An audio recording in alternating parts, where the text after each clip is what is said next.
Bonjour à toutes et à tous. Aujourd'hui, on se penche sur un défi assez courant pour les entreprises.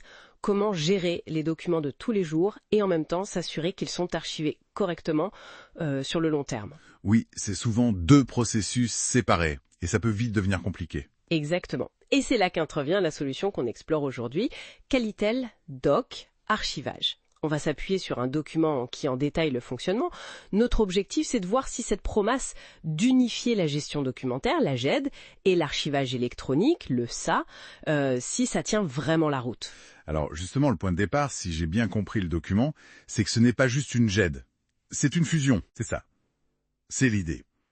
Le logiciel reprend les fonctions, classiques de la GID, et il y ajoute une vraie brique SAE.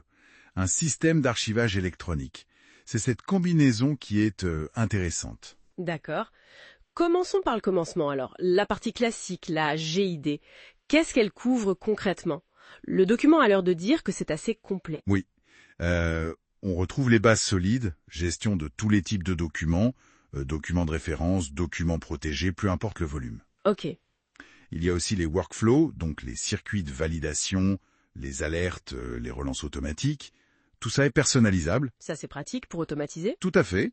Ensuite, la codification des documents, qui peut s'adapter au système déjà en place dans l'entreprise, la gestion des indices de version, etc. Et la diffusion. Comment on partage les documents? Alors là, c'est maîtrisé. Diffusion publique ou contrôlée, avec des accusés de réception, la possibilité de signature électronique aussi, un portal utilisateur pour que chacun accède facilement à ce dont il a besoin. Et la sécurité, bien sûr. Ah oui, primordial. Gestion des comptes, mots de passe, et surtout, la connexion possible aux annuaires d'entreprise, type LDAP, Active Directory, des standards quoi. Mhm.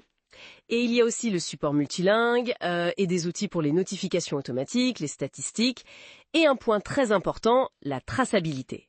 La traçabilité, l'audit trail. Exactement. Un journal hyper détaillé de qui a fait quoi, quand. C'est crucial pour la conformité. On pense à des normes comme la 21 CFR Part 11 ou les BPF. D'accord. Donc, une base GD vraiment robuste pour le quotidien. Mais alors, ce qui fait la spécificité de Qualital Doc Archivage, c'est d'aller plus loin, c'est ça, vers l'archivage à valeur probante. C'est exactement ça. C'est là qu'on entre dans le cœur du système, souvent via ce qu'ils appellent la version premium, d'après le document. Et comment ça se manifeste, concrètement? Alors d'abord, il faut bien faire entrer les documents dans le système. Que ce soit du papier qu'on numérise. Via des scanners, j'imagine? Oui, scanner, mais aussi des scénarios d'indexation, pour aider, ou alors des fichiers déjà numériques, des PDF, des DOCX, des pièces jointes d'email aussi, via des dossiers surveillés, ou même du glisser-déposer. Ok, plusieurs façons d'alimenter le système. Voilà. Et ensuite, un élément clé. L'OCR. La reconnaissance optique de caractères. Ah oui, ça c'est fondamental pour pouvoir rechercher dans le contenu des documents numérisés, non? Absolument. Ça extrait le texte des images, des scans, des PDF images. Sans ça, l'archivage perd beaucoup de son intérêt. Si on ne peut pas rechercher, on ne retrouve pas l'information. Et le document mentionne le support de 116 langues, ce qui est pas mal. Ça rend l'info vraiment accessible. Ok. Et après l'OCR, on arrive à l'archivage électronique lui-même, le CSAE. Quel est son rôle précis? Bon, son but premier, c'est la conservation à long terme. Mais pas n'importe comment. Il faut que ce soit conforme à des normes. Le document cite la NFZ 42013? Oui, entre autres. C'est une norme française importante pour l'archivage à valeur probante. Le but, c'est de garantir plusieurs choses. La traçabilité, l'intégrité, donc être sûr que le document n'a pas été modifié, et l'authenticité, pour qu'il ait d'une vraie valeur légale en cas de besoin. Exactement. C'est ça qui donne la valeur probante. Le SAEE, il est conçu pour gérer de gros volumes, il indexe, il classe automatiquement, il détecte même si un document est un scan, il enregistre le texte issu de l'OCR et il stocke tout ça de manière sécurisée. Donc, c'est pas juste un stockage. C'est un stockage intelligent et sécurisé qui garantit la fiabilité du document dans le temps. C'est tout à fait ça. Et un point intéressant souligné, c'est la gestion des versions.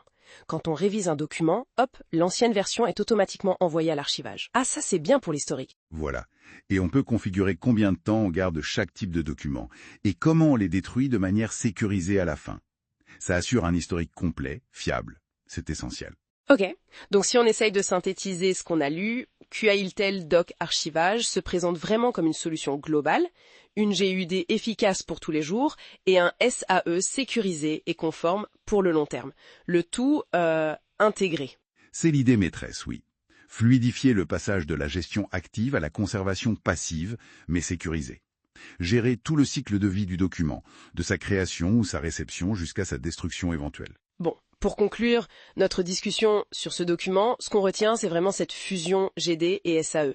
L'idée de répondre à ce double besoin des entreprises avec une seule plateforme. Oui, avec des points forts comme la richesse des fonctions classiques de la GID, l'importance de l'OCR pour exploiter l'information et surtout le côté archivage normé pour la sécurité juridique et la pérennité. Et ça soulève une question intéressante, peut-être pour aller plus loin. Oui. Au-delà de la simple conformité, est-ce qu'une gestion documentaire aussi intégrée, aussi sécurisée, ça ne pourrait pas ouvrir d'autres portes? Comment ça? Je veux dire, en termes de réactivité par exemple, ou de partage de connaissances plus fluide dans l'entreprise, voire même, est-ce que ça pourrait stimuler l'innovation d'avoir accès si facilement à une information fiable et historisée? Ah, c'est une excellente question.